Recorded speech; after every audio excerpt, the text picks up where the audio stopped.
Yo, people, what's going on, man? What's going on? Welcome back to the channel, man. Welcome back to Saeed TV. We are live. We are here. Tuesday settings, man. I'm with my brother in the building, man, like Tyrone. Yes, you know what I'm saying? yes. We said I was sat the whole time and didn't realize I didn't have my camera on. I was like, nah, it's all good. I was like, It's why all are you good, talking man. in slow motion for? And I thought, yeah, you've got me here. Yeah. Now, big up, man. I've got my KA pineapple today. I had to mix it up. Come on. Yeah, to go fresh juice today. Come on. You know what I'm saying? Man was got a lot to talk about, boy. Yeah, I'm not even gonna lie. I'm looking forward to this. Big up everyone though in the chat. Big up everyone watching the stream and coming over. We said, Saeed, though, you good? I'm good, man. I was literally, you know what? I was in the gym here. I was on the boxing pads, innit? You know, the boxing pads. Okay, yeah. So and then I was like doing my little, and then, bro, I see the bomber and that. I was like, you know what, man? Nah, bro. I feel like continue boxing, and then I'm gonna get home when it's a show. Because I wasn't really feeling it. You know what that was where you're excited about something. I wasn't really excited about the whole bomber that came from David Ornstein, but we're gonna get into it. Yeah. Like the video, subscribe to the channel if you're new, and yeah, man, it's all happening. We have a bidding war. People are saying to me in the chat, "I'll say it's not a bidding war." No, it will be if Leipzig continues to say, you know what, we want a bidding war. So it could become a bidding war, but we hope it's not. You feel me? We hope that he chooses Man United. They're getting exactly what they want. They're getting exactly what they want. So let's break it down. Like the video, subscribe to Tyrone, subscribe to my channel. But let's go from yesterday's timeline and bring you all the way back to today, basically. So David Ornstein last night said Newcastle made an improved bid to Leipzig for Benjamin Šeško. They said new offer worth at least 80 million euros after positive talks between clubs and with 22-year-old striker. Nothing agreed yet. RB Leipzig currently favour NUFC and no Man United proposal yet. So that was yesterday, yeah. But then I was like, hold on a minute. Let's see what Fabrizio Romano's got to say. Fabrizio Romano said that Newcastle have put in a 90 million package, 80 million euros, 10 million add-on. So 65 million and 10 million euros add-on, which would be around about roughly what? 65 million. I don't know what 10 million euros is. Yeah. But you get the gist of it, right? So no decision yet for the player. Man United confirmed that RB Leipzig they will bid if Sesko picks them. That's the key thing there. They will only bid if Sesko picks them.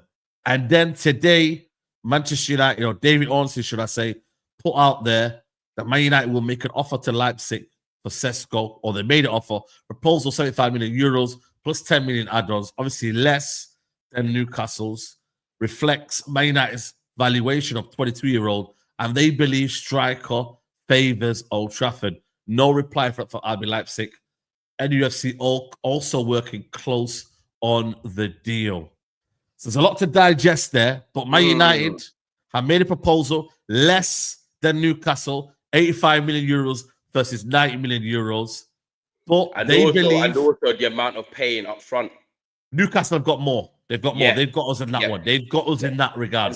100%. It's Newcastle have got us there, but that shows you that they're desperate. By the way, no, that's not a bad thing. By the way, because they are desperate. I think it's everyone can know. Everybody in his land knows like what's gone on the streets. You know, when the people know about your family's been disgraced.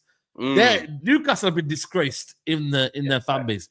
So we are paying roughly 64 million plus 8 million in add-ons.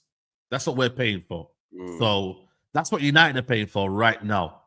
64, 65 million plus 8 million add-ons. Plus the 8 add-ons, but that means Man United are on the right track. He's doing well. Yes, you're going to do well. So it's one of them. It's a good thing. I always say to people, add-ons is a good thing. Whether you like it or not, add-ons is a good thing.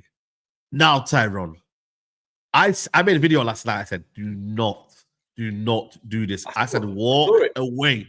I'm not really liking this because it shows me you've got an appetite to spend that much money on a striker, but where's the midfielder? Yeah. Where's the appetite? Where is it? It's also shown me that they are not broke, which the common consensus is with a lot of rival fan base. And it's stupid because we as the United fan base have always said, yo, we got money. It's just that whether are they going to show ambition to spend that money? And at that can they be willing to spend that money? So where are you in this whole situation of, first of all, the bid? What are you thinking of the bid? Talk to me. Yeah, the bid, I'm not surprised about. I thought if we don't bid today, it's done. Like, he's going Newcastle. I think Newcastle kind of put us on the back foot. They launched that bid last night, and it was like, right, Man United have to respond today. If Man United don't respond today, I think he's going to go Newcastle because we're not showing our intent. I don't know whether we've had a discussion with Benjamin Sesko and he's told us, look, I'm actually wanting to come to you lots and make a bid. If not, we look like idiots because if we've made a bid which is less than Newcastle, but he's already decided he wants to go there, then we just look silly. So this is the thing. Like, I'm a little bit annoyed at Benjamin Sesko, if I'm honest with you now, and that's okay. I'm not like turning on him, but I'm kind of looking at it like this has been ongoing for about a week. You should be clear in terms of, right, you've had a week to think about it yourself, but now it's only a week later that these two clubs are making a bid.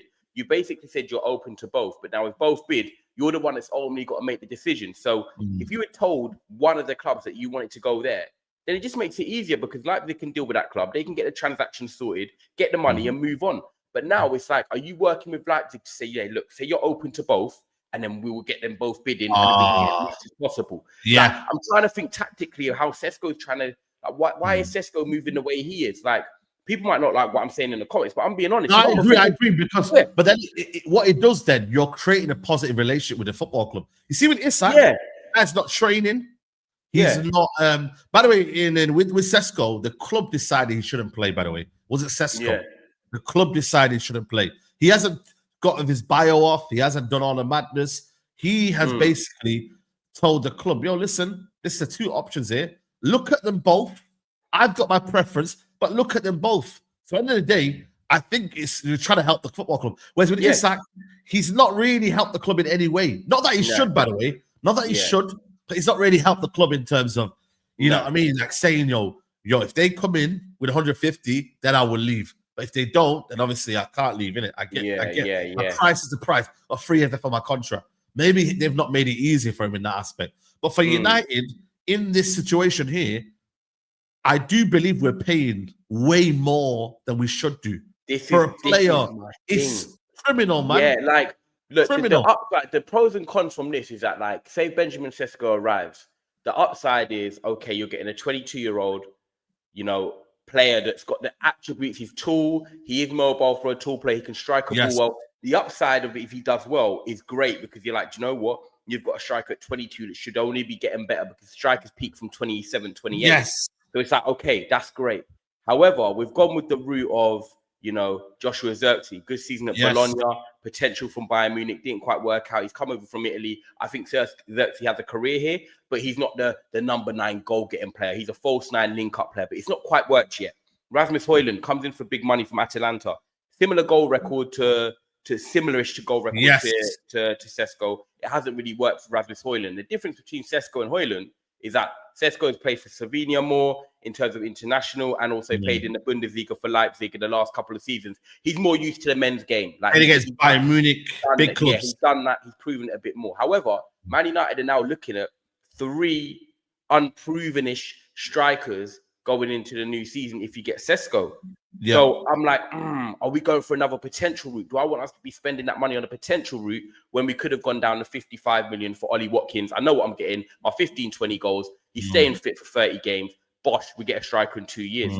This is where I'm stuck because the only thing that's giving me a positive attitude on it, if I'm honest with you, is more the Cunha and Mbumo signings. Because I've been thinking in my head, like, Man United this season, go in and get some Premier League proven players, get some experience, get some know-how in there. Around him.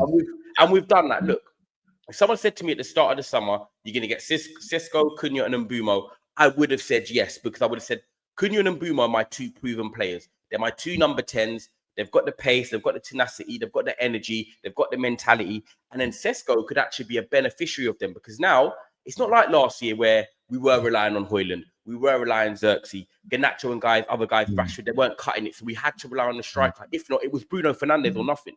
Now, I'm looking at it thinking, well, maybe if we've got the Cunha and Bumos, the experience too behind him, Sesko be the perfect butter on the toast. Foundation there. There's a strong foundation. He could be the butter on the toast. Just getting chances, putting the ball in the back of the net. It gives us a different way of scoring goals. We can now cross the ball. We've got someone that can attack it in the air. I'm like, okay, do you know what? If it covers off, it could be a brilliant signing. But if it doesn't, we're stuck with 3 24-year-olds, 23-year-olds, and 22-year-olds that we're like, United, if only we'd gone for the experience option. But do you know what? It's showing that the club have put this guy as his target. You know, Christian Vivel, Jason Wilcox. Yeah, Vivel. This is the truth, right? You've got Goncalo Ramos, you can get on loan from PSG. You've got Kolo Muani, you can get on loan from PSG. You've got Dusan Vlahovic, you could probably tempt from Juventus. Forget the way I'm just naming it. Ramos, Kolo Muani, Vlahovic, Watkins, and Jackson. They're the 5 probably we're looking at that if you don't get Sesko, we're getting one of them. Some of them they're underwhelming. They're underwhelming. I can't lie. They're underwhelming. Yeah. Do you get what I'm saying? Some of them you might say, yeah, I'll take the punt on. Some of them you're like, ugh. So really, and then, you know what it is though? The theme of the summer is, guys, everyone's getting hot property. Do you see what I'm trying to say, bro? Like everyone's getting hot. Gyökeres, Isak's gonna go to Liverpool. Ekitike. We're looking at João Pedro. Everyone's got hot property. Whether you like them or not, everyone's got hot property in terms of, it's a new number 9. Chelsea have got Delap. Everyone's got like new artillery. United can't go in with either Meaty or the same artillery. They can't. They've gone with a brand new front three saying, we scored 44 goals last season. We need to score more goals. In that logic, this is maybe the logic of either the backroom staff, the Jason Wilcox, whoever it is. They're thinking, we didn't score enough goals last season. We need to make sure we score enough goals. And if we score more goals, we'll win more games. That's the logic of what maybe they think. Whereas obviously, we know the midfield is a big, big priority, and that could cause us problems. So it could kind of almost, like, it could be a blessing, and it also could be a it could be a bad. We get Sesko and no midfielder, or got a midfielder but no Sesko. I'd rather the second option. No, exactly. Because I'd rather no Sesko and spend that 70 million on a midfielder. Yeah, I'd rather play Cunha. Or two. Yeah. I agree. But I think with this one here, like, my thing is that RB Leipzig, what if they say, you know what, man, we like RB Leipzig's, we like Newcastle's proposal because they're paying everything up front. What happens then? If RB Leipzig turn around and say, you know what, United, you paid less and Newcastle paying up front. We're not letting you just because Sesko likes Man United and wants to join Man United. Doesn't mean that they have to accept that bid. Yeah, doesn't mean they have to accept it, bro. Especially if he's communicated that he's happy to go Newcastle. He's probably said to him, "I'm happy to go either. Get what's best for you." There you go. And this is my issue, right? Because when you look at it, Sesko's got it's not a big, in my head, it's like, it's a big decision, but not a big decision because at 22, right?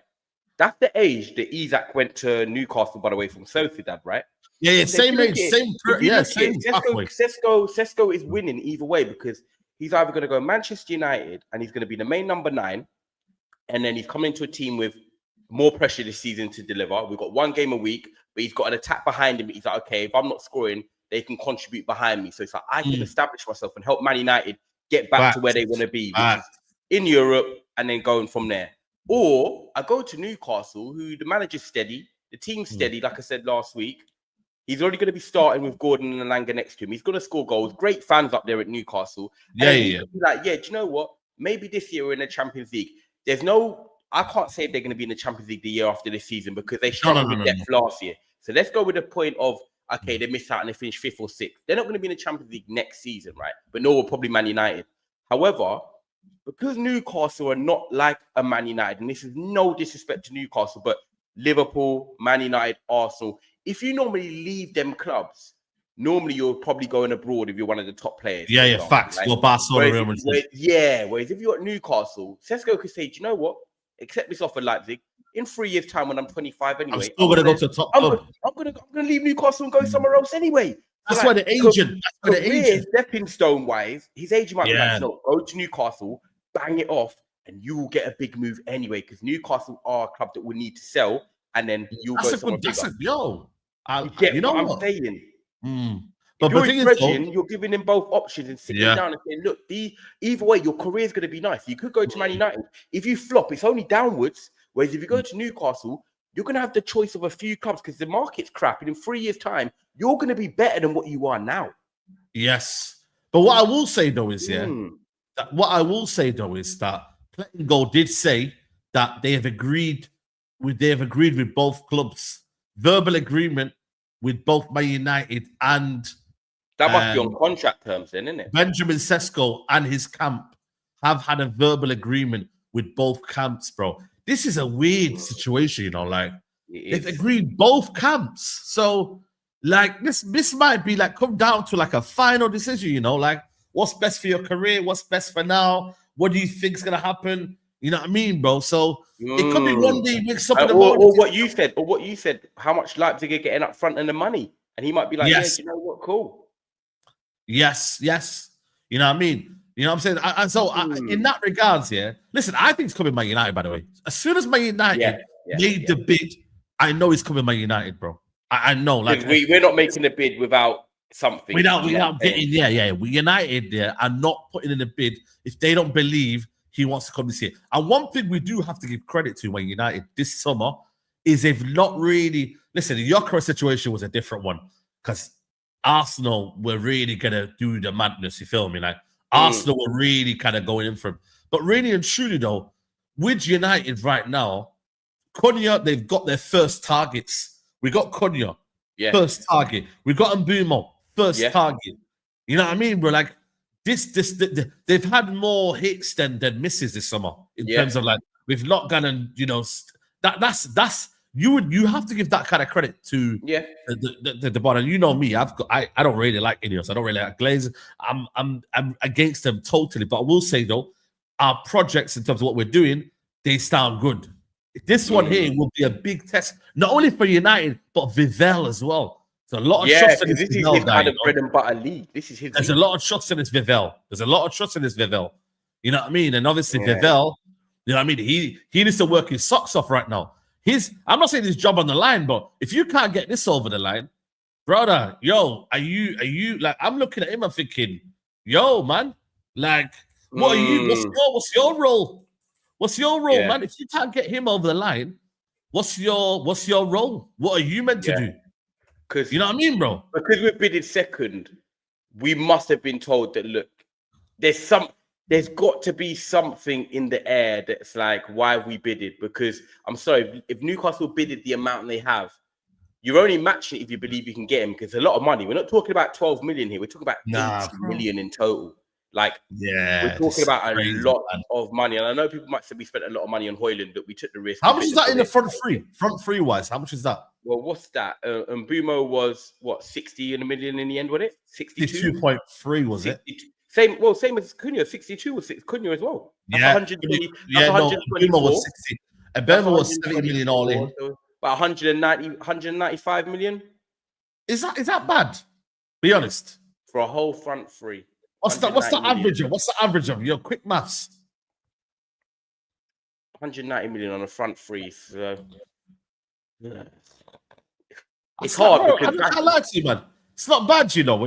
I'm not saying I'm happy with that. I'm saying though, three starters. It's 3 starters. It's 3 starters. It's not squad players here. Like, we're looking at 190 million. It's 3 starters. 3 starters. 2 in their 65 prime. 65 million average as well. 65 million average. 2 in their prime. Yeah, literally 65 million average. 2 in their prime. 1 exciting player, because Sesko is kind of the unknown of like, he could explode or he might, you know what I mean? Yeah. I don't think it's that bad, you know, in today's market, actually. No. As a package, this is why the Mbeumo Cunha deal has made this so much better.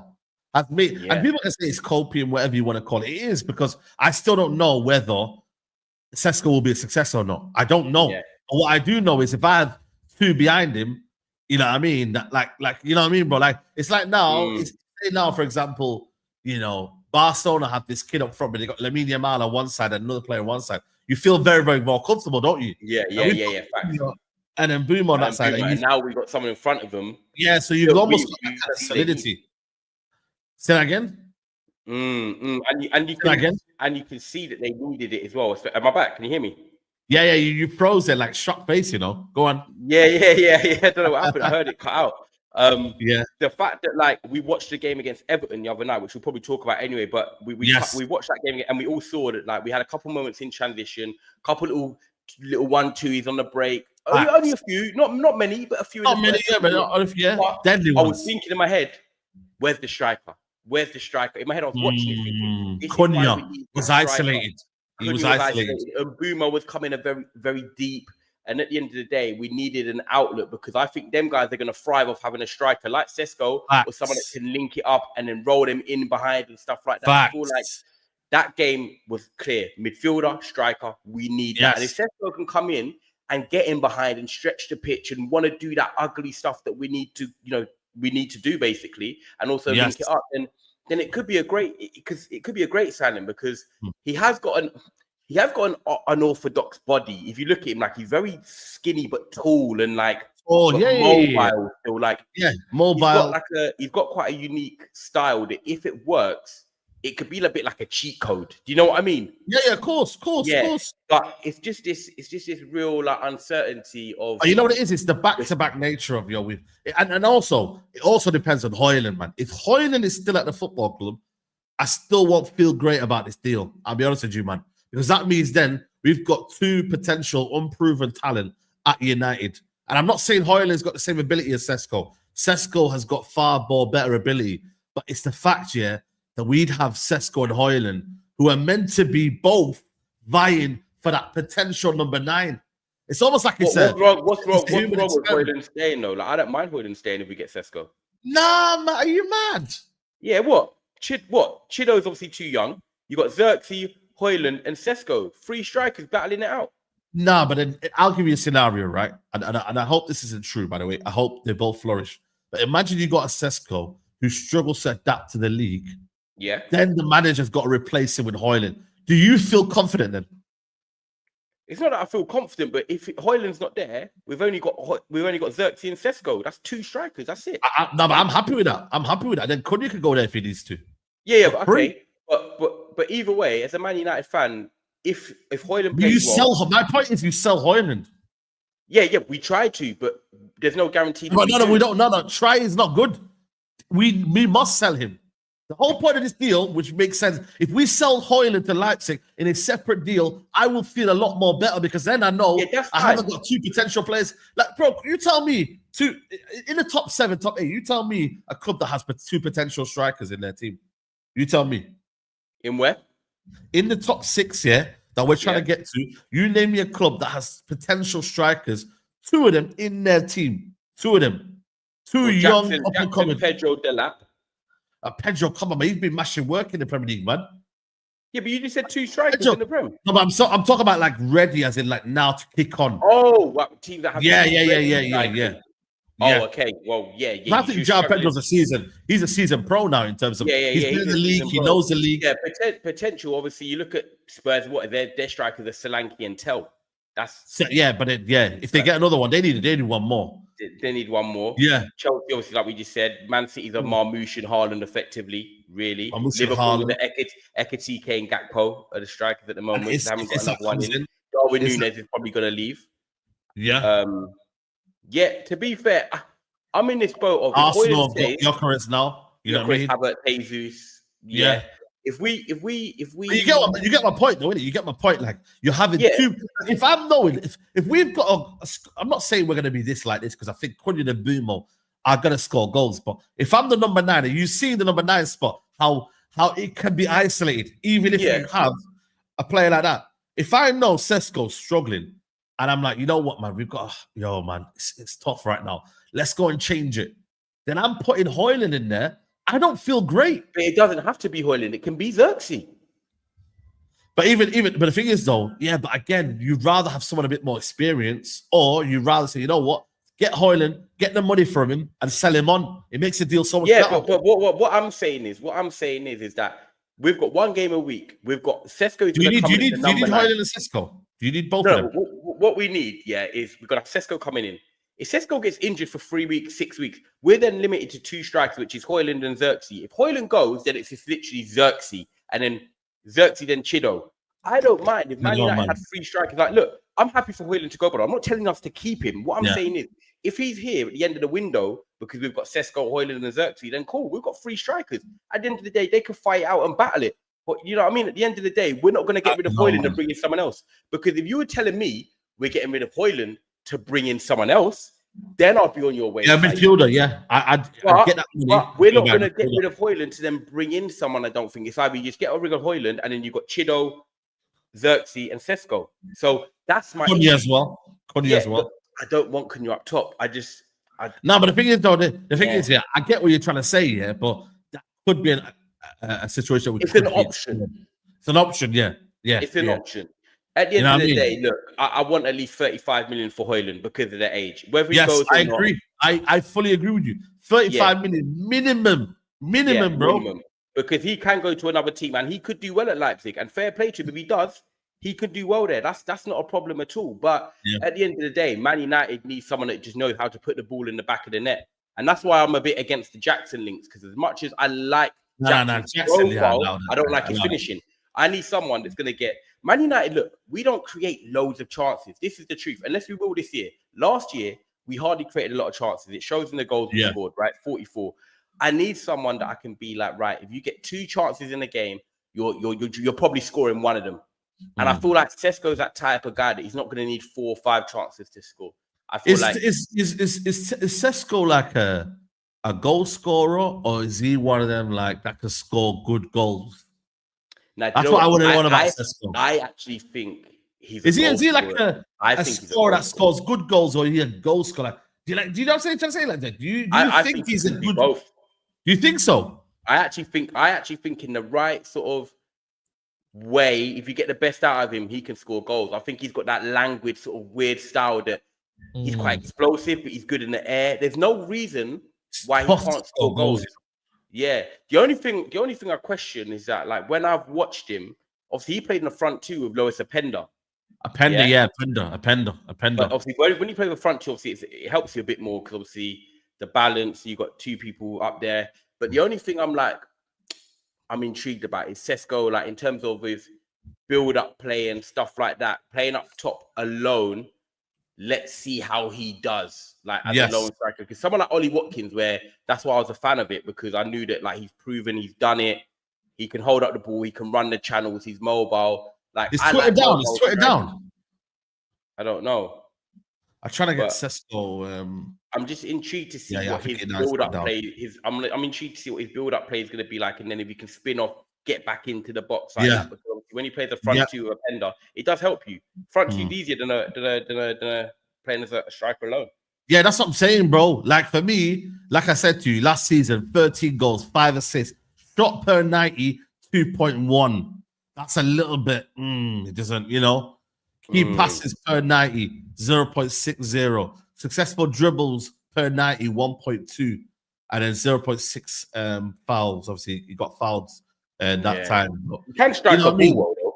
You can strike a ball well. It's just about the goals. And also, I want to know, when did he get his goals? Like, in terms of the distribution of goals, but was it a case of he was scoring? Did he ever go like one in how many? Like, what was the situation with him? Yeah, I don't know. I really want to know, like, in terms of his stats I always look at like stats as if when you score goals is it spread out? Do you score so many at the start? Do you then not score so many in the end? Like, what do you do like in terms of your goals?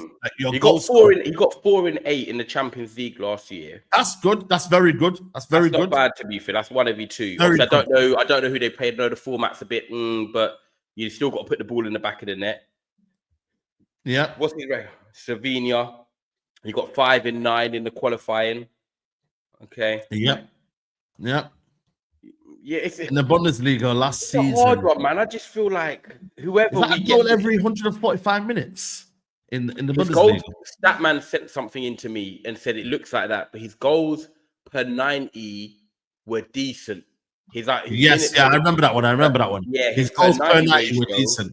Yeah, were decent. So, do you know what I mean? And by the way, Bundesliga tax. Yeah, what do you think, man? Is there a Bundesliga tax? You know what I mean, bro? Because that Sancho one's burned me, man. Yeah, real talk. Sancho, we got the best hot property and our Bundesliga record. Let's look at our Bundesliga record. Kagawa. I think he was all right, Kagawa. No, he was actually good. David Moyes just ruined him. David Moyes killed him. Yeah, Kagawa's okay. Henrik Mkhitaryan. I can't lie to you. I think success. I'm not gonna lie to you, bro. What is the Europa League? You know what I mean? I'm gonna go average. I'm gonna go average. Nah, bro. I would. That was a scorpion kick, bro. The best goal I've seen at Old Trafford in a long time. I'm not gonna. I'm gonna take my sentiment away. I'm gonna go average. I'm gonna go average. Sabitzer, for me, he was all right. Bashir Schweinsteiger, I can't lie to you, was not. His legs were gone. Yeah, legs were gone. So I've said 2 so far. Success for me. Who else is out there? Sabitzer got a load. Sabitzer, I would say success. But the price was a bit too much, maybe, for him to buy. You know what I mean? But I say success. I think for me, that game against Sevilla, bro, something else, mate. The game against Fulham, we had a couple of good games. He had the great record. Yeah, personally. That's what I'm saying, bro. We got Hargreaves from Bayern. We got Hargreaves. I think we got Hargreaves from Bayern Munich as well. Yeah, Hargreaves. Yeah, he was a baller, by the way.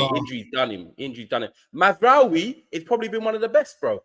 You know what? There's a couple. You know, Mazraoui's been one of the best for me, 100%. Yeah, man. Let me see here. Man United foreign players from Germany. Right, let's look at the list here right now. I think it's only. Why do you only got Manchester Schweinsteiger on this list? Yeah, but no, honestly, I don't think it's been that. Weghorst, yeah, he was all right.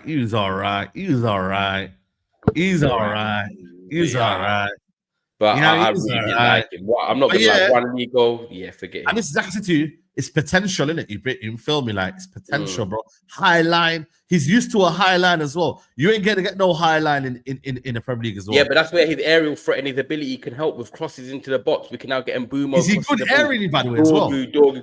Bro, like is he good aerially as well, though? I'm not gonna say he's amazing, but he's got the height to be decent. Like he's got to be. You can't be crap. Let me check that full brief. You can't be crap with that height, man. You've got to be solid. You've got to be solid. Is he using his height though? Because certain man, they don't use their height, man. They don't use their height, bro. You know what I'm saying? In the chat as well, he's good aerially. So is he good aerially? I think that gives us a weapon. I'll be honest with you. In today's football, we've got to admit, like, crossing balls into the box, the old school, like the Everton way, the Beto getting on the end of it. Like, it's a weapon. When Everton were doing long balls the other day, it was causing us problems, bro, because defenders of today's nature are used to technical football on the ball, playing it on the ground, never used to duels really, because football's changed. It's gone too tactical and stuff. Yes. When you just have a striker, you can lump it up to or get crosses in the box and get him attacking it across the 6-yard box. It's a weapon. It's something that I grew up on. That Dion Dublin, you know what? Aerials Adebayor. Like Saeed, we're at that age, bro, where we saw when we watched Match of the Day, it was not a lot of like tick attack. It was crosses into the box. The old school way. Your camera's gone off, by the way. But yeah, it was like we were seeing proper all action goals, people, and I think Sesko can thrive off that and get. It can be a weapon. It can be. It causes us problems. It causes. Opponents cause us problems with it, so I know. Yeah, he's won. You know what? Aerials won 71. That's the average of per 90, 2.61. And aerial lost 1.89% per 90. And then aerials won percentage as 57.9%. So you know what? It's high. It's on the greens. Not bad. I can see greens. See greens right now. You know the ones there. I can't see greens. So in that one is looking all right in that regards there. You feel me? Mind you, how fit is this guy as well? Like, if he comes in, he's not going to be playing Arsenal next week. No, he won't be playing Arsenal. I doubt it, bro. I ain't gonna lie to you, bro. It's gonna take him about a month. It's gonna take him about a month, innit? I wouldn't say a month, but I'd say at least a couple of weeks to get in the groove, get in the kind of the whole process of like getting into match shot. I can see Hojlund still starting the season. Hojlund will probably start the season against Arsenal. But the thing is, though, again, you bring in Sesko to an environment where, again, this is the difficulty I want to say. If we do have a bad start to the season, you then say, right, Sesko, go on, then be our savior. And we can't afford to do that, broski. We cannot afford for Sesko to be almost that kind of almost hero. United have got to allow him to come into a good environment. You see when everyone's popping and everyone's doing their thing, Sesko come off the bench, score. You know what I'm saying? Like, it's going good. Where everyone's scoring goals, and then Sesko comes in and scores a banger to make it 4-0. Yeah. You know what I mean, bro? That's what you want to see United do, where you bring him in a good environment, not when we've got 3 losses. Man is just talking about struggles and what did you say? And you just throw him in hoping something can change. Hoping you're gonna kill the kid, bro. But let me look at I need to see the fixtures now, like weighing it up, because we got Arsenal and then Fulham. So we've got one more pre-season game on. Obviously, we've got another one behind closed doors that we'll have, but we've got Fiorentina Saturday. Then we've got Arsenal at home. The week after that's Fulham away. Then you know what? That's nice. 3 o'clock, Burnley at home. Perfect. Yep. That's the game. You say, do you know what? Sesko home debut. Give him 65 minutes. Hopefully, we're 2-0 up by then. He's got a goal. Perfect. That's the type of thing you do. You know what I mean? Get the fans clapping. You there cheering. You know what I mean? Come on your stream Saturday night singing Sesko songs. You know what I mean? I hear you. Bro, best believe that we be, you know what I mean? That it has to be one of them where, he has to do a madness, but everyone starts screaming. You get me? Like, because after that, we've got the Manchester derby. Yeah, I know. Yeah. We've got, so if I look at it now, there's 3 league games, and then there's international break, and then it's City derby. City and then Chelsea. Sunderland and Chelsea, is it? Yeah, City, Sunderland and Chelsea. Something like that anyway. It's mad. Yeah, there's no rest, man. But when I see it, bro, you know what I'm gonna say, guys, yeah? As much as I think it's gonna be, I think we could all look at this and be a bit pessimistic, and be like, you know what?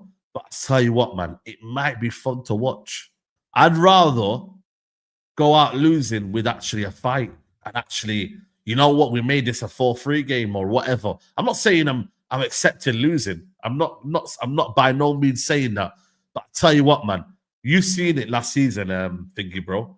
The way we would lose 3-0 without even a punch back, bro. You see, when you got a boxer, you ain't even punching back, bro. Man's just not doing nothing. It's not good rate to watch, is it? You rather this team has to have fight in it. This team has to have fight. You got to have fight, bro. With Cunha and Bumo and Sesko as the front 3, because let's talk like he's coming. Brother, you have to have entertainment, bro. Let me come out of Old Trafford thinking, you know what? We didn't win today, but I tell you what, man. We showed fight. We gave a good goal. It was a good game. You know what I mean, and whatnot. Like, bro, like I just think for me, it's like United might be exciting to watch, but I tell you what, that midfield, it might be a problem. You might have to go 2-0 down and then Bumo and Cunha to still go and rescue the game. Yeah. Individual brilliance. Yeah. It might have to be a thing like that, bro, because we've seen top teams, bro. We've seen Messi, Neymar, and Mbappe struggle. You see what I mean? Yeah, you can have the best front 3 in the world and still lose games. You know that, by the way. Still lose games, yeah. Maybe they want to press. Maybe they want to do things their own way. Maybe you can be top heavy. United are extremely top heavy now. Yeah, we are. Extremely top heavy. Yeah. And even though our defense and the fullbacks are good, goalkeeper bad, midfield bad. Yeah, midfield is such a problem, bro. I'm telling you now. We played Everton. By the way, I'm not even trying to gun Everton down. Everton with Ima Bagurum in midfield, James Garner, right? He come from us. I'm telling you now, though, how we were in midfield the other night. Look, and I'm not even trying to single out Kobe because I feel like Kobe's a good player who needs the right partner next to him. Kobe's exempt from this, guys. But when you look at Bruno, stupid nutmeg for the second goal, trying to give the ball away, and then they go and score. Agate, brother. Honest, crazy.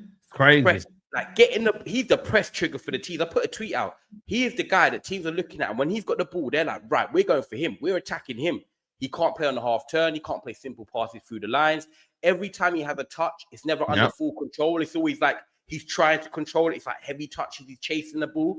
Bro, if we don't get a midfielder in with just some technical quality and some guile in there that's mobile, we're in trouble because forget having Sesko, forget having Mbumo, forgetting having Cunha.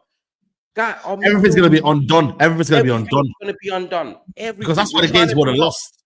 He should. I watched a video today, like a 4-minute clip someone edited of like our build-up play, and like we were trying to do the same thing. It worked once where we flicked around the corner and then we won the penalty. That attack there, but other times like Agate on the ball, like we were not getting over the halfway line. We were not getting over the halfway line, bro. Everton were good. Like even when Everton equalised in the first half, I said they deserve. I was watching it on my sofa. They deserve it. Yeah. Even when Mount scored, I think we did deserve to be up. We have to sign a midfielder. I don't care if we get Sesko and we get no midfielder. We're having the same problems. Me and you are going to be stressing at the same time every Tuesday, every week with the chat. Yeah, man, it's gonna be. You're all gonna end up like this. Yeah, bro. I might end up like that. Yeah, forget the curls, mate. Forget the curls, mate. Those will be gone, man. That'll be a 0 all over. 0, bro. I swear down, man. It's crazy, man. Pull it up again. We need technical ability and we need legs in that midfield. No, you know what, man? And also it could be a bit embarrassing as well, man, in terms of like, imagine having a good attack here, but then you're still losing games as well. Yeah. Like, who's getting the ball to them? Who's getting the ball to them? You know, on FIFA, yeah, we're getting excited thinking, yo, man. You know when you go on FIFA, you're thinking, right, man, I got a decent little front three there, you know? Right, let me go see some midfield. Shit. Yo, making a bit dead, you know? Problems. You know what I mean?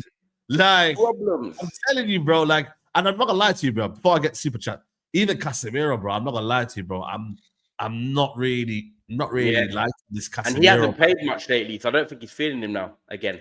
Even Casemiro, I feel like it's the end now, man. I'm not gonna lie to you, bro. I'm not gonna lie. I was of the opinion. I told you, look, everyone can go. But I was like to myself, you know what, Casemiro, if you get 2 of the midfielders and he's not the main guy every week, I wouldn't mind a Casemiro here and good there. On the training ground, help the youngsters. Be a leader in the dressing room. You know, we need to show. You know, we need to kind of just close the game out. Maybe bring on a bit of mentality. I would have been all right with that. But him now being the main guy alongside Bruno, if it is that situation, I'm not gonna lie to you. You're almost putting him into like you're. It's for me. It's lambs to the slaughter. Yeah, you know what I mean. You're putting him into a field that you're like it's no man's land, bro. Because what he does is he wants to be. You can't stop Casemiro from doing what he does. That's what he does. He's committed. He's a warrior. He's a warrior, bro.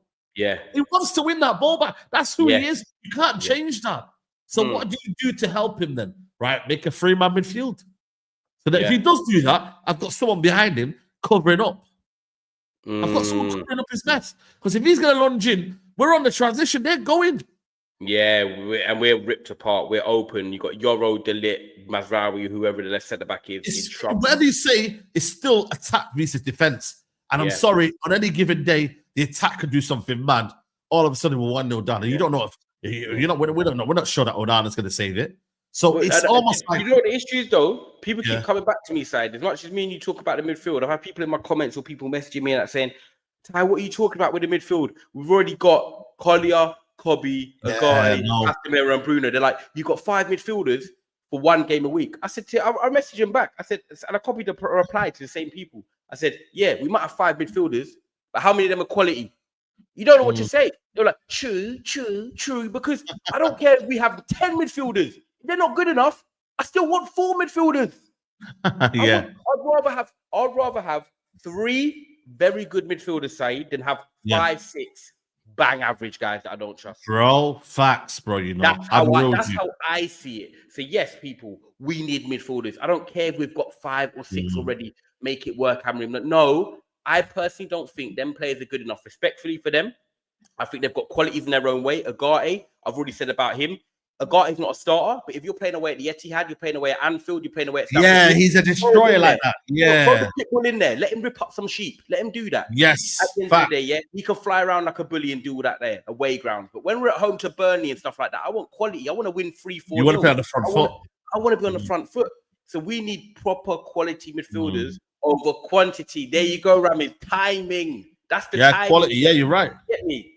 That's what I'm at, Saeed.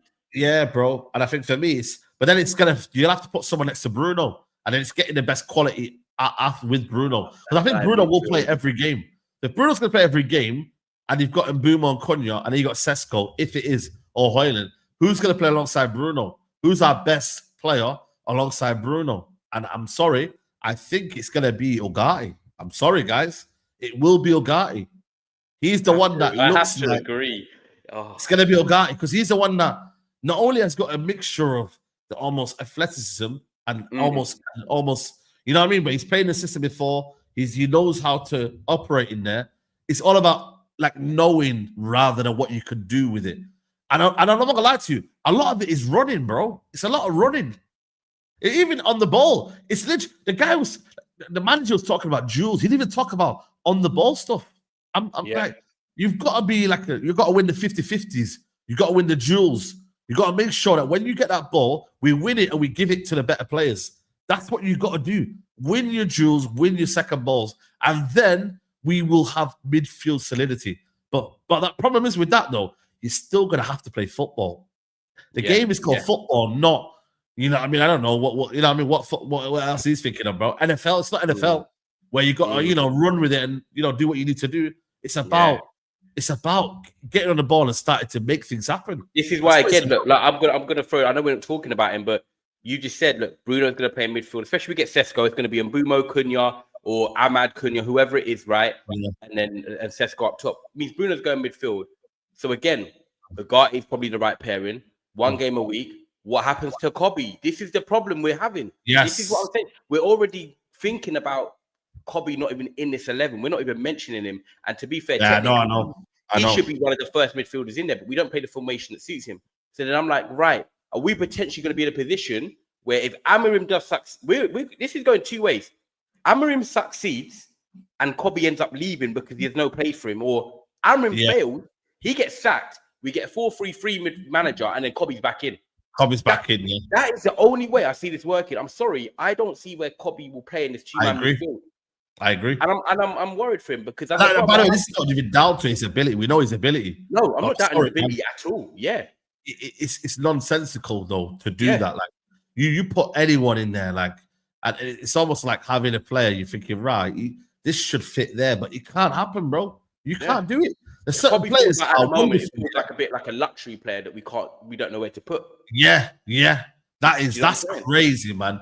It's luxury player, when it should be a guy that could fit. No, Daniel, we're saying Kobe's good, by the way. Like, no, we are clearly saying Kobe is good, but I'm just saying technically he's our best midfielder, but this formation don't suit him. So the fact that we're saying Bruno's going to play in the midfield with probably Ugarte, it's a bit like because we know how good Kobe can be. And if you don't agree with that, it's not about play FC anymore. I don't get. This is what I don't get. We're not. I know. We're not even, just because, this is what I don't get. Man. Like, I know. I'm not gonna say it's play FC. Nah, bro. How about I know how good the player is, and I want him in the team, bro? Are you mad, bro? When I know that midfield ain't great, and I know a midfield is good, and you don't get the best out of him, how is that play FC? I'm sorry, it's not, man. I just be real with you, man. It's not me just blindly backing the manager. I know this guy is not good enough. Is good enough to be playing for Man United Football Club. We know that. He hasn't got a divine right to play every game, by the way. He hasn't. Yeah. It should be based on merit. It should be based on form. It should be based on who's a better player. That's what it should be based on. But Kobe is one of the better midfielders in there. So therefore, Kobe should be playing. Saeed. Yeah, no, go for it. So therefore, Kobe should be playing. That's all it comes down to. You feel me? So at the end of the day, I don't think it's play FC. I just know how good Kobe is. And when we've gone from the 4-3-3, where we knew he was cooking against Liverpool, he was cooking against in the FA Cup final, brother, are we all of a sudden we now thinking that Kobe's a bad player anymore? Come on, man. Like, it's crazy what we do, man. We forget so quickly. And again, I don't think Kobe deserves to be playing every single game, because I'm not lying to you. I ain't got loyalty to nobody in this team, bro. Yeah. I'll tell anybody to their face, yo, you need to put in performances and then you will get your turn, bro. There ain't nobody ain't got, like, bro, they finished 15th. You think I've got loyalty to anyone? Do I rate players higher than others? Of course. Do I rate Lenny Yoro better than all of our defenders? Yes. But if Yoro don't put in the work in and he ain't performing, he's not in the team. Simple. Facts. You see what I mean, though? So it's one of them, man. Like, I've not got no loyalties, man.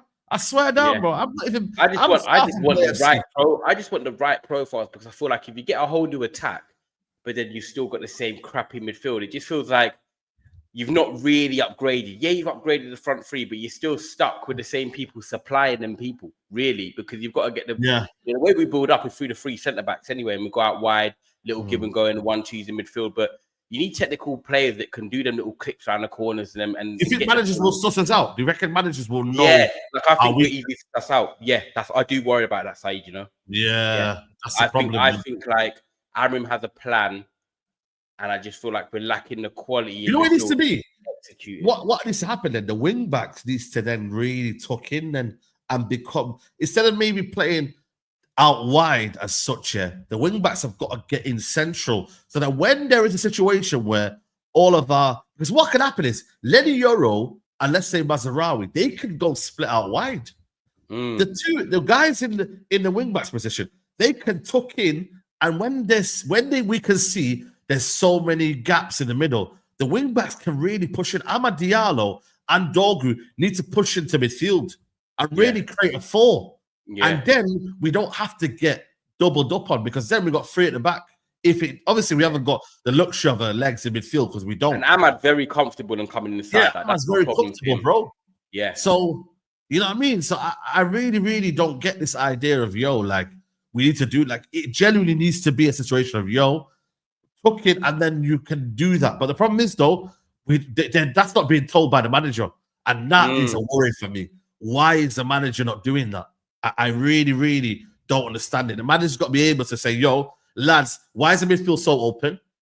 And listen, they're going to make mistakes in midfield. They are. We just know that. Bruno and Ugarte are not going to be the greatest on the ball in terms of 100%. When one of them gives it too many times, and the other one, when he hasn't. Someone tries too much and gets caught. You see what I'm saying? So Amrin knows that. What are you trying to do to combat that then? What's your aim to combat that? What, have you got a plan? Do you know what to do? That's the big question the manager will be asked this season, because up front, it's amazing. We should win more games up front. Yeah, we have to. We have to win more games. Should. By default, this team should be winning more games. Okay, the games against Burnley and them, man, we should be beating. Bournemouth at home, even though they've had our number, we should be beating. If we get no midfielder, right. By the way, that was my first question. What's the chances, do you think, of us not getting midfielder? Like one. Very, very high right now. I can't lie to you, man. I'm worried. The perfect answer. That's what I wanted you to say. Right. So if we don't get a midfielder, which the chances are high, but we get Sesko, we get Mbumo, and we get Cunha, right? So that's 3. Yeah. The whole attack has changed. Would you go into the season when we're doing Sheens Mandem talk or like unsure debate? Are you gonna say Amrim has been backed, or is it more he still didn't get his midfielder? Like, where are we gonna be at? But then I'm not gonna lie to you, bro. The way I'm looking at Amrin, and the way he's deploying this midfield, it seems to me that he don't care anyway. Like, even I'm not saying, by the way, that he shouldn't get backed on that basis, but it seems to me that he don't really prioritize midfield as it is. So, what would the significance of a midfielder be for him when his whole ideology is to not really focus in that midfield area? We've struggled in there. It's like when Ten Hag, you give Ten Hag a midfielder, but he still plays the 3-1-6. Does that help his? No, but it's true though. Yeah. Does that help him, or does that further highlight the issue of his whole management of that midfield is wrong? Therefore, it doesn't matter whether we get him a midfielder or not. It will help us in terms of understanding that we need a body, we need someone that's got a bit of quality on the ball. But I still think we will have the midfield gaps. We still will, because it's a 2. It's a 2. Twos really work. So you think even if we got a midfielder in, you'd still be worried anyway. To not the extent are you saying it's more of a system issue rather than because I think if we got 2 good midfielders that can play, if you got a Beleven, then of course it's a different conversation here we're having. I've been more confident about the season, 100%. So say we got Hojlund from Sporting Lisbon. I'm not gonna lie to you, bro. I don't rate him. I don't rate Hojlund. So you just think average it's okay, but it's okay. But I'm saying top 6 anyway, man. He's got to finish top 6 anyway. I want top 6. We've got to finish top 6. Yes, top 6. We need to finish top 6. Hey, we're not. We're top 8. Top 8. I don't care, man. I'm tired, bro. Top 8. Tired, man. I'm tired. No, I'm tired. Minimum. You're gonna say top 6. We're not gonna do it, and you're gonna say it's a disaster. Realistic top 8. We should be sacked anyway, regardless. So I'm not gonna call for someone to be sacked. But he's not. No. Well, we're not doing that. He's not been sacked. Yeah, he could have been sacked regardless. But he should be sacked. He should be sacked. he's here, and we've got to now get behind this manager. And you're saying top 6 as a minimum, yeah? Minimum, yeah. Top 8 is realistic. Rather, realistic and minimum is 2 different conversations. You get me? That's 2 different conversations. You're saying minimum, which is setting the bar higher than my top 8. Yes. Top 6 for me, minimum. We need to get into Europe, man. No messing around, bro. I'm sick of this, bro. 8th, all of this bullshit. Nah, man. Top 6. What do you want me to do? No, seriously, no. What we do? 1 minute is Saeed, be positive, back the team. 1 minute is, we can't finish, The reality, first is, again, it comes down to, with 1 game a week, right? 1 game a week, hear me out. Yeah. Also, the significance of the teams around us have got worse. Bournemouth, Brentford, Newcastle are struggling this season. Villa have not spent a penny. We've added to the squad. The squad should never finish 15th in the first place. Yes or no? Yeah, shouldn't have finished that bad. Yeah. Squad should never finish 15th in the first place. So your whole mindset is wrong as it is. So our mindset is that United last season, they deserve to be finishing in that position, by the way, 15th. They deserve it based on what they put out last year. Versus what they should have been. I'm sorry, man. They should have been at least nowhere near getting out of that I want top 6, but top 8 is realistic. I can't. I don't know. Don's watching. Well, big up Don because he. Yeah, that's fair comment. That's fair comment. I think that's 6 and 8. I want top 6. I think that'd be. What we disagreeing on? What we disagreeing on then? I think that's not bad. Because you said top 6 is a minimum, so basically we finished 7th. He's got to go. But he's got to go anyway. No, you can't. What you mean, man? Our whole stance has got to go anyway. Let me break it down to you. If I see, hold on a minute. If I see significant improvement in style of play, and we see there's an evolution of what we're trying to do, maybe I might be keen on giving him 1 more season after that. Yeah, but what you're doing, I have to see improvement. Because you're so stuck on he's got to go. You're already saying now, look, he's got to go anyway. He's got to go. Your mind's already made up before the first game of the season. But you haven't asked me all the questions. You just give me position. If I break it down to you and I say, if I see good football, we score goals, I see a style of play, I see patterns, I see consistency, I see an evolution of what he's trying to do. We see significant. I see all the metrics have gone up. Everything. Eye test, stats. We're all together in unison. We see there's a clear improvement. Clear direction. On the basis of that, I would say, you know what? We could give another season. But I'm saying, regardless, anyway, this season, United with 1 game a week, with the teams that finish above us, because we're saying now, I'm not even looking at top 5. I'm not even looking at it. Yeah. Arsenal, Chelsea, Liverpool, City. That's 4 done. Done. Khalas. Yeah. Khalas. And then I'll probably say Tottenham, Newcastle, Villa. Yeah, and then we should be there. We should be there with Newcastle. They're losing Isak. Isak scored 21 goals from last year. We could finish above Villa. Yeah, we could definitely. We could finish above Villa with Europa League football, by the way. And with Unai Emery, I'm telling you now, once that season gets messy, he's going to go all in for the Europa League. You hear me on that one? Newcastle, they're losing a bad boy striker. I'm sorry, 21 goals last season. You would argue that he guaranteed them top 4. He guaranteed them top 4. Bournemouth, who finish above us, have lost. Now, forget Bournemouth. Don't even have them in a conversation, respectfully. Brentford have lost Mbeumo Wissa. Yeah. Get them out of there. Brighton, I'm not going to lie to you, they concern me. But then again, they've lost João Pedro. Yeah. Come on, man.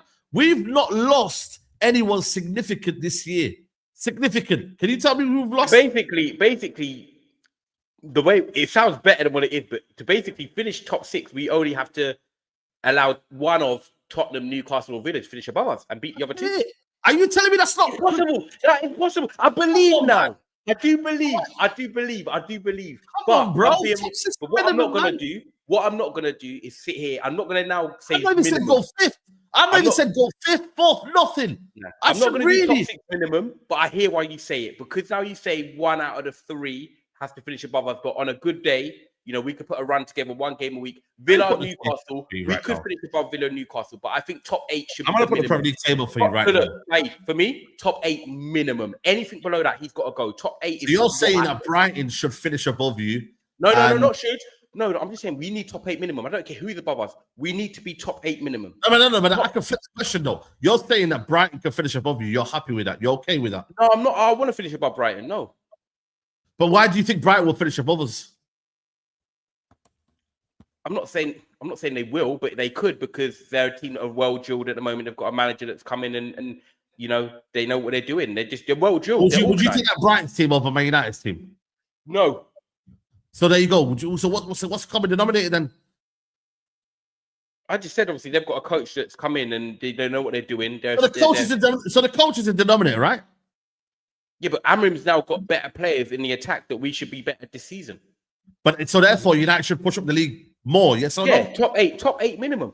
Yeah. No. But that's what I'm saying, man. You can't do this. You've said, yeah. Hold on a minute. No, we're not doing this. We're not doing this. You're saying now we've got a better manager. You just said we've got better players. We've got another year, but the sole basis is the manager. No, so I'm saying they're comfortable and consistent in the things that you want to see in Man United. Patterns, like what you said, style of play. But you said there will be an improvement this year, though. You said by the players that we've got, we should have an improvement this year. Yeah, but the players we've got in attack, and Amrim, if he's the coach, I think he should. Then why should we finish above Brighton then? We can. But it doesn't mean that I'm going to set us as a minimum. The thing is, though, we can, but then later on, you're going to use that as an excuse by saying, you know what, it is what it is. Same thing you're saying to me, I'm being very, very harsh. You're going to use the same reasons as to why I say, you know what, well, he's a better manager. He's a better manager. I think you're not harsh. Saying top 6 is fine, but top 6 minimum, I think that's basically, if we finish 7th, that's a failure. That's what you're saying. Whereas I'm saying top 8. I'm not going to lie to you, bro. I'm not going to lie to you, bro. United finishing 6th is a failure. What are we doing here, guys, man? Seriously, can we wake up, man? The badge. Forget no. Hold on, Tyrone. Tyrone, can we just stop this language, man? Because it's getting a bit sick, man. No, forget the badge. Sick, bro. Hold on a minute. I don't like this terminology, guys, man. 6 is a failure for Man United, bro. What are we doing here? It is. Should have been here, man. Be realistic. We're not that club. We're not that club right now. Tell you. I get on that club, yeah. You know, but you watch Love Island. You watch Love Island. You watch Love Island. What's this terminology, man? Go on. You know who the John is. You know who the John is. You see them on the timeline. Look in the mirror and just take accountability for your actions. Say, do you know what? We're not him. We're not him anymore. No, but the thing is, though, let me ask you a question. No, but I think I get you, but bro, you saying, yeah, like if I say top 6 is a failure for Man United, that should be a failure. It should be. You said it's not. You just said it's not. No, top 6 this season is not a failure. No, but it should be on a common season. It is, but Saeed. But you're saying by what we have right now, it's not a failure. Right now, there's 4 clubs that are clearly better than us, and then there's but if I say top 6 minimum, that's harsh to you. No, I'm not saying it's harsh, but I'm like, I don't know if I'm confident. Look what we're doing here, man. Listen, you're confident. Hold on a minute, Tyrone. You're doing a madness here. 1 minute you're saying top 6 is not a failure, but then if you say if I say we finish 7th, you're saying it's a bit harsh. You said and it should be minimum, and I'm saying I don't know if you're gonna top 6 minimum. I think top 8 is realistic. You agreed with me. You said, yeah. You said to me earlier. So I said top 8 is realistic. Yeah. You said, yeah. So I'm saying top 6 is good. Okay. But then I've also said, the common denominator is a manager. So if we then see improvements from that manager, we should then finish above Brighton. According to what you just said there. Yeah, I agree. If you ask me right now, do I think Man United finish above Brighton this season? My answer is yes. And you can, whatever. Are they the direct threat for you to the top 6? Do you believe? No, I'm looking at the patch of Villa and Newcastle. That's where my Newcastle. Fair enough. Yeah. And Villa. Don't forget I said Villa. I think us and Villa are the 2 teams that are kind of probably that 7th, 8th. This is the last season we finished in and around that area. Like I said to you, these 4, forget about them, yeah? Chelsea, Man City, Liverpool, you lot are clear right now, yeah? It's this 3. Newcastle, Aston Villa. I'm not like, not the first one. They're not going to do well. Drop off. Yeah. Like I said to you, brother. That Newcastle Villa. That Newcastle Villa. You see what I mean, bro? We should never be behind these lot. West Ham, Everton, Palace, Fulham, Brentford, Bournemouth, Brighton. We should never be behind them. Yeah. United, like I said to you, minimum. And this can be seen as a failure. Minimum should be top 6 this season. With one game a week. With a clearer understanding of the league, with better players, We should finish minimum top 6 this season. Minimum. Okay. Minimum. I want to ask you something, so I'm just quickly messaging you to redirect after, but we'll carry on. Yeah. This is a good chat. Right. So if I'm saying top 8 is realistic, top 6 is good, you're saying top 6 minimum. What's good to you then? It has to be top 4. You're telling me live on air that top 4 is the only way that's good. No, I'm not saying because I don't do positions. So hear me, I don't do positions. I don't see positions. Hold on. 6 is minimum. For United this season, the lowest requirement is what's the lowest requirement. Yes, for Man United this season. What's a good season for you for Man United then? Win trophies, and finish higher up the table as you can. That's my minimum requirement. So you're going to say the top 6 in the league is good if you win a trophy. If you win a trophy, yeah. But for me, I don't look at positions being a success for Man United. I always think you should win trophies, but you still have to have a good season though. United this season cannot neglect the league though. That's one thing I have to make clear. League's got to be bread and butter. No, that's what I'm saying to you. United, the league has got to be bread and butter. But what I will say though, the cup competitions, you should never just say, you know what, skip past them, bro.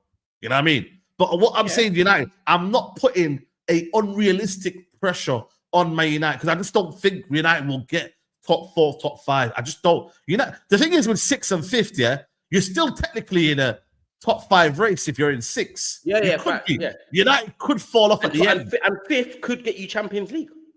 It could. You know what I mean? It's not out of our kind of like, whatever. But United this season with one game we lacked to, like, bro, we shouldn't have that many injuries. We shouldn't have problems with our lineup. We should have problems with training. We should have to see a United team disjointed week in, week out, not knowing what they're doing. They shouldn't be. So by that default, United finished, like I said to you, last season, When we only finished last season, points-wise? 16th, and points was... 54, is it 42 points? 42 points United finished last season. Top 6 gets you 66 points last season. So you got to get yourself an extra 20-odd points. 24 points. Which is 5 wins. An extra 24 points. Yes, we bloody should. Sorry about my language, get an extra 24 points. Yeah. Can Man United win 8 more games? 24. Can Man United win 8 more games? That's what it is. Yeah. 5. We can win 5. We can win 5 more at home and 3 away. Yeah. Thank you. But I think it's possible. Yeah, I think it's possible. I think it's possible. Oh, now listen, if I'm being very, very optimistic here, and I'm going to get absolute. But the thing is, for me though, I still don't want people to use my expectations to say, why did you put that much expectations on for the standards to be that low? I shouldn't put expectations for United to finish top 6 for them to be saying, well, hold on a minute, why are you so angry? No, because United still have to do their job. It's a prediction at the end of the day, by the way. These lot should be thinking deluded that top 6 minimum. I'm going top 8 minimum. These lot should be thinking we got to win every game. By the way, these players and the manager, their mentality should be we should win every game in their heads. Yes. And I hope they have the mentality. As much as I'm saying top 8, and Rio Ferdinand even said top 8 the other day, I hope the players don't look at that and think, yeah, well, that's acceptable. No, that's acceptable. They should be aiming for top 4. They should be thinking in their head, do you know what? We can topple Chelsea. We can knock them out of the top 4. Why not? Because if you don't have that mentality, I don't want you at the football club. I just think at the end of the day, top 8 is realistic. Top 6 is good. And then next year we kick on and try and break into that Champions League if we get the right players in, because we're about 3 or 4 players, yes, 2 midfielders, something like that. You know what I mean?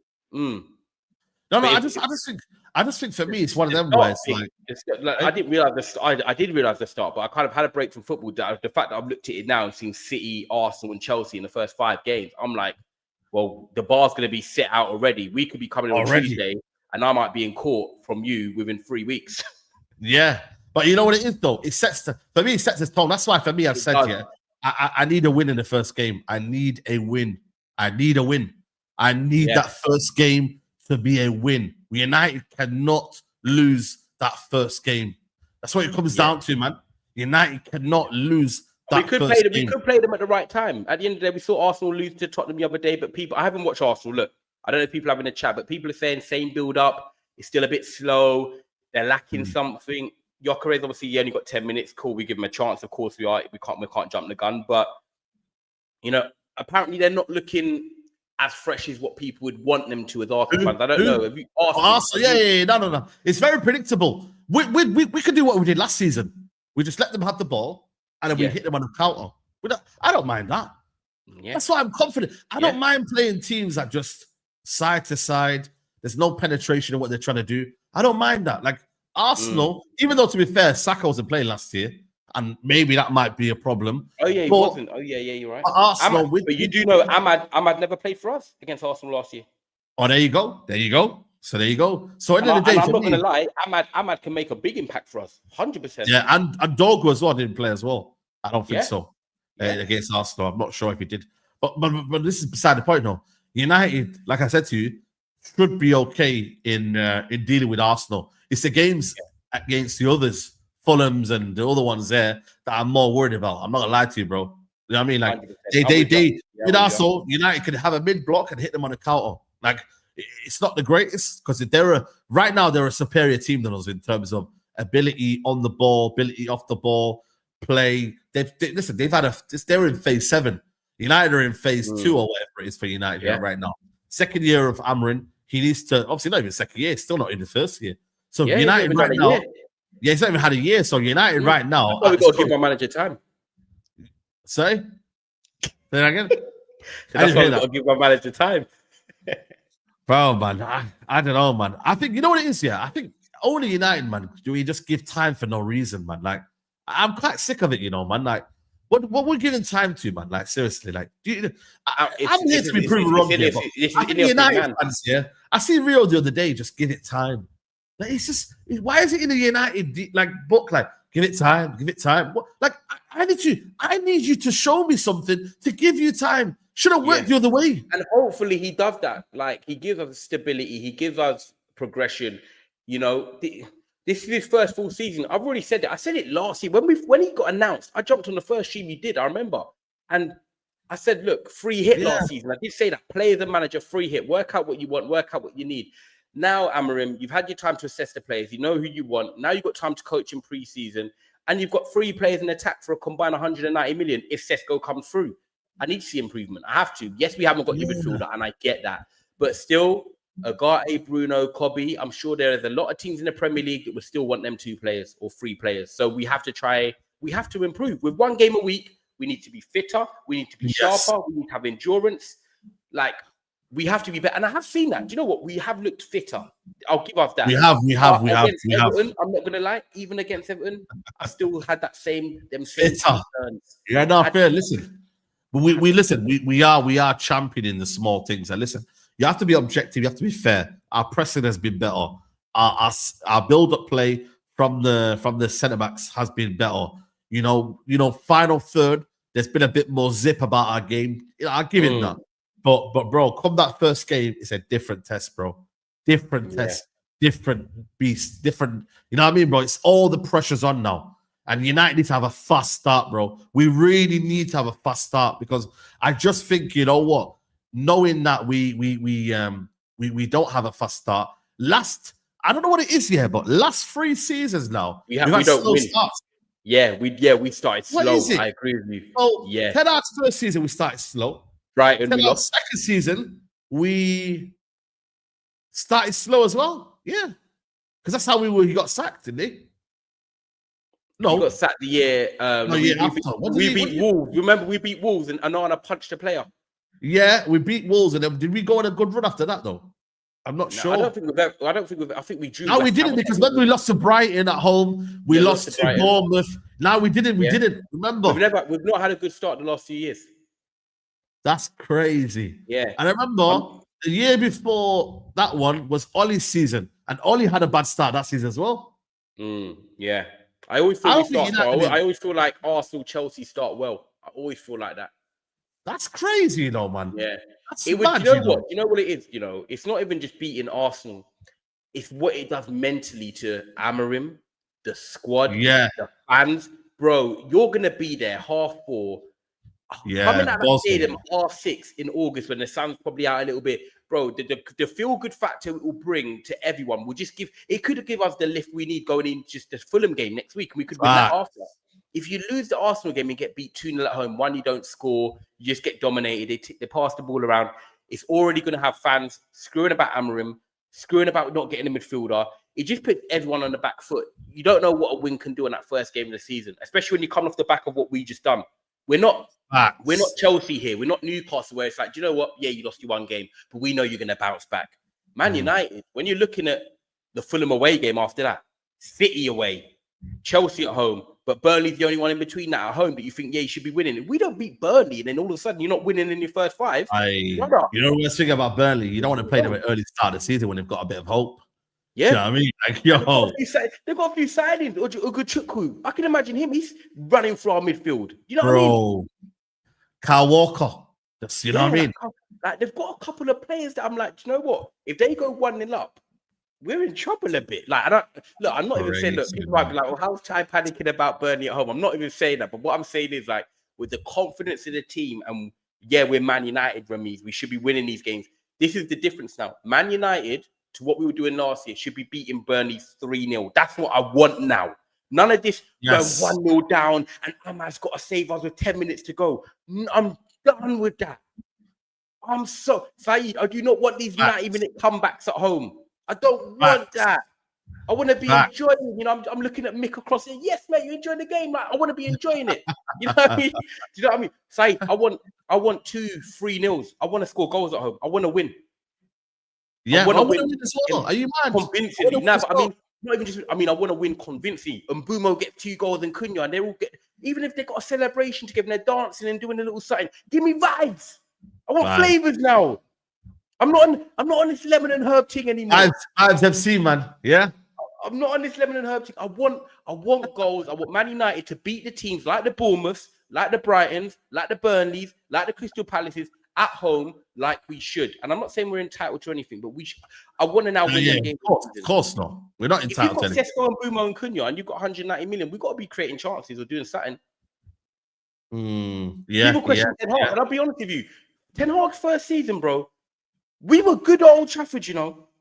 Yeah, it was actually, you know what? He barely lost a game, you know. Apart from, I think he lost the first game of the season, and that was it. I think, yeah, he was a good season that season. He lost to Brighton, and bro, I think we lost only one other game. Yeah. You know what? Yeah, we did. You know, it's crazy. Saying, like, and then it just fell apart. He went to the system, and then it's not. Oh yeah, Hanama Majembe's going to be playing as well in the 10 role. Who? Hanama Majembe's going to be in the 10 for Burnley. That's going to be crazy. Burnley now, isn't it? Yeah. Is he permanent there? Yeah. Yeah, permanent. Yeah. He's loving life over there, man. Let me get these super chats in, people. Big up everyone. We need 1,000 likes before the end of the stream, people. I don't know what currently we're on right now. Mods, let me know. 891, guys. We need 1,000 likes. Come on, lift that. Come on, people. Big Mouse says, I like this approach we're doing, like multiple guys jabbing each other over a shop item, and we're hanging back. Then when the item's right, boom. I like that. I like that analogy, you know. Big up to Big Mal, man. Appreciate that, man. And Omar says, other missed differences between Hojlund. No other club was in for Rasmus at the price we bought him for. For Sesko, better teams are really interested in him. Yeah, I think that's something that we can maybe take a bit of, you know, kind of, thingy in. I guess so. But even that, man, I'm just like, you know what I mean, bro? We could be spending money elsewhere better, I think, anyway. Yeah, I mean, if we get Sesko, I think Hojlund will leave, says Jason Hanna. As Sonny Play says, we will get Sesko, our midfielder, and goalkeeper Kalma. If we get them free, then would you say top 6 is a minimum then? If we got what? Goalkeeper, striker, and a midfielder. Do I think that what top 6 is a minimum? Minimum, if you get them free. Yeah, see, the minimum is the key part. I think top 6 is possible. But I'm not putting it as minimum. Nah. Don't you do this. Hold on. You've got a goalkeeper, you've got a striker, you've got Cunha, you've got Mbumo, you've got a midfielder. You've got 5 positions. We've still got to get it to work. I still think we need another midfielder. But that's the manager. That's not your job. It's the manager's job. I know that. I know. So there's no guarantee. There's no guarantee. You don't put expectation at the start of the season and think, oh well, if the manager don't get it through, then it's not my fault. It's still, for me, He's been back though, hasn't he? There, you're not saying you've got your three. So you've got a striker, 2 10s, midfielder, goalkeeper. Yes. Goalkeeper, midfielder, 2 10s, striker. I definitely want to be competing for top 6, but I think top 8. I still think top 8. Seriously, I still think top 8. I give up, man. No, because it's the levels of the right. I'm already looking at it. 4 teams, I'm done. 4 positions are done. They're locked in. So I'm basically looking at it and saying one other team can only finish above us. That's how I'm looking at it. Basically, you're telling me one. Yeah, but you should feel confident in if you back the manager. I don't back the manager. You back the manager. Do I think with them signings we can make top 6? Yes. Is it my minimum requirement? Minimum. This is the clever word you're using. You're very clever. You know what? Clever. It's just an expectation. I can tell you used to teach, I can tell. No, it's an expectation, though. You're putting it, but it's good thing though. You have to put the expectation. No, I like that you're setting the bar. I like this. It's great for this show because I can already see this show how it's going to happen. It's going to be chaos once the season starts. We're going to be going back to back, and I'm already seeing it. It's like me and Statman all over again. I can see the thing it. Is, though, I put myself out there. You have put yourself out there. You're doing classic Ty, sitting on the fence. And saying, well, if he does get it, it's boy, that's my manager. If he doesn't, you know what? Yeah, but really and truly, it's expectation. Really and truly. Do you know what? You can set high bars. Top 6 for me would be good. Yeah. Top 8 is their minimum. I want to be competing for top 6. I think if we're sneaking into the top 8, by the way, I'm not happy. It's the manner. You know what? Manner, yeah. It's the manner. We got to make that clear. It's the manner. That's fair. That's why I said Arsenal could finish second, but be 15 points off. That's not good enough. Okay. If Arsenal finish second and they're 4 points off, people can't say sack Arteta.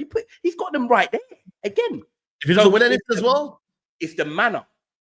Yeah, I'm not what I'm saying. I don't think we can compare because he's 5 years in. Yeah, but it's an example. It's the manner of how we do it. We finished second with Mourinho, I think it was, but we were way off City in the end. Cool. We finished second, but it didn't feel like second. We didn't push them. So that's what I'm saying. At the end of the day, top 8 is a minimum. Top 6 is good, but I don't know. So it's gonna be great. Okay. Let me get. By the way, I'm taking my laptop. I'm taking my laptop to Spain so we can stream as well. When I'm yeah. Big up, man. I appreciate it, man. Big up to you. Just Waffling says. Went from 30 million for Delap to over 70 million for Sesko. It feels like poor planning. Midfield is an issue, my bros. How do we get the ball to the strikers better? That's bro. It's gonna. We need a midfielder. Just waffling. We need a midfielder. We're not waffling. You're right. Yeah, but the targets are getting slimmer and slimmer. Apparently, Douglas Luiz has agreed personal terms with Nottingham Forest. If that's the case, then boy, we should have gone in for that. Yeah, it might have to be one of them. You know when we got Amrabat on loan. Might have to be one of them Amrabat kind of situations, bro. Go get Fred back, man, or something. I don't know, man. Do something. Yeah, you might be right. Ali says, Saeed, why would you want minimum 35 million for Hojlund, but are happy with 30 million for Garnacho? I think for me, because Germany, especially with this deal right now, Leipzig might be willing because they need a striker. The desperation for Leipzig is not the same as Garnacho. Chelsea don't need to do nothing. We've seen Chelsea not, they're gonna wait. Whereas with Leipzig, they can't wait around. So I say that's the main difference for me personally, anyway. Fallout says, when stating figures, please state the right figures. You're misleading people. And Bembo was 65 million, Konya 63.3, Yokora 63.5, Ekatike 69 million, bid. Newcastle bid 69.6, United bid 65.2. United bid is fair. But I've said that though, United bid less. Like, I don't know if I'm, you know what I mean? And also, to be honest with you, did we not say the bids were that anyway? I don't know. I don't know if you've I don't know. You just said about you just said about 65 anyway, because around there. Yeah, I've not given you an exact figure because I'm just brother, we're not accountants, my guy. I don't know, man. I'm just giving you a quick figure just because we're talking about it. You know what I mean? I could have went and fact checked, but I just didn't do it, bro. Sesko is the new Skamaka in the Premier League. Oh, Skamaka was a bad boy until he came in. Halftime fan reaction. Big up to you, says Saeed. Go sign Tesco, mate, so LP won't get Isak. And continue calling him Tesco. Shamelessly embrace it. Let's see what you can do against us first game. Boy, that's the big one, man. I can't lie to you. Yeah, it's gonna be mad. It's gonna be mad. It's gonna be mad. It's gonna be mad. It's gonna be mad. Yeah. Killer says, big up, man. Big up, Killer says, feel we're getting better in transition, pressing and attacking phase of play. But if we lose the ball, we're screwed. Yeah, I agree with that. Bang on. Yeah, he's so right. Yeah, I agree. We don't lose it in normal areas. We lose it in dangerous areas. Yeah. I agree. Big up Toby. He says, need a midfielder more than a striker. Use Liverpool's legendary front three as an example. 2 clinical goal scorers wide and a facilitated middle. Xerxes. You know what? People are sleeping on Xerxes, man. I think he's proper. He needs to get a position in this team because boy, he's the ninja, man. He's not someone that can come off the bench and do something. He's more of a starting and then kind of, but we'll see. G-Man says, why we only go for strikers who score less than 20? There's not many out there that score more than 20. Yeah, exactly. It's true. The era we're in, that's the truth, guys. We don't have strikers that you can't, you know what I mean? Yeah. Big up to Sean P says, is Ty really saying spending 200 million on attackers and not finishing top 6 is okay? Have some shame. Come on, Sean, man. Don't do that. Big up, Sean. I respect you. I respect the super chat, but come on, man. We know that midfield is still the cream of the crop. You know what I'm saying? So we need that. Yeah, there you go, man. But listen, people, it's been a very, very good show, man. I can't lie to you, man. This has been a fire one. Yeah. Please, guys, hit the like button, though, man. I need to hit the like button, people. The likes are very, very poor right now. We need to get to people. What saying, you on? What's Orny on? How many likes you on? Let me have a look. Ornstein posted. Has he? Again? You know what? Nah, he's not posting nothing, man. He's not looking to lie in the chat. We're 50 away, guys. 50 away from 1,000. Come on. We can do that. Come on. We're nearly there, guys. Let's do that, man. I've added my like to it because I didn't like it. Yeah, there you go, man. 951. I just seen that. Yeah, let us know if that is the Ornstein before we wrap up. Yeah. But I don't think there is. And if there is, then that's it. I'm not seeing anything right now. So yeah, man. You lot stop lying, man. Stop lying in the chat, bro. You get me? But yeah, we're gonna be redirected to Tyrone. Who you got on? Big up, man. Love that. Sick show. Make sure you like the video, people. Make sure you subscribe. And then I'm gonna be over at Ty Sports, so come and join and subscribe if you're new. But yeah, you got panel show. Yeah, panel show. Yeah, a couple of us. Yeah. Oh yeah, the brother went with you to reggaeton, isn't it? Yeah, that's it. Reggaeton. Yeah. And then I got my other guy that works for Daily Mail. Oh yeah. Big up to him. Big up to him, man. Big up to him, man. But yeah, like I said, bro, make sure you lot follow Ramiz. Like I said, if there's any breaking news tonight, I will be live. But if there's not, then I'll see you tomorrow in the morning for the Transfer Daily Show, where we'll be going down through all the transfers that are going on right now in the world of football. And then obviously Mandem Talk as well tomorrow. But guys, head over to Ty Sports, like the video on your way out, and big up to you, Tyrone. We'll see you soon. Peace.